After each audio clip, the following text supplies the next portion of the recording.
Like in a lot of countries, Japan is dotted with small-size farms all across the country. Also, like in many countries, these family farms don't have enough successors to take over the family business. Another problem is not only is the average size of the collective area of the typical farm very small in Japan, but it's actually often split into small micro plots that are not even next to each other, so it's extremely inefficient to farm. In fact, the number of farms, now over 1 million, is expected to fall to only 180,000 over the next couple of decades.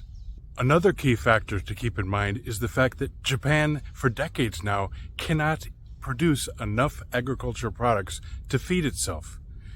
Caloric intake, food self-sufficiency, is currently at 37%, and by 2040 it's expected to drop to only 29%. In my native United States, consolidation of family farms basically occurred due to market forces. But here in Japan, in Kyushu, for example, the government is taking a major role with something called a nochi bank, which is a farmland bank.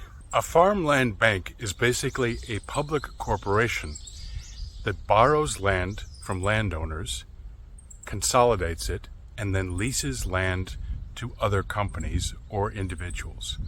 Oftentimes, these are agricultural businesses. By the way, this is a tea plantation, a tiny one, down in the southern main island of Kyushu.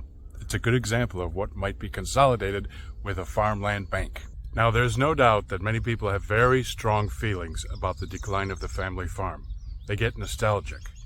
However, the reality on the ground in Japan is that the current status quo is simply not sustainable. Read my latest Substack piece about farmland banks to learn more about what's going on in Japan, down on the farm.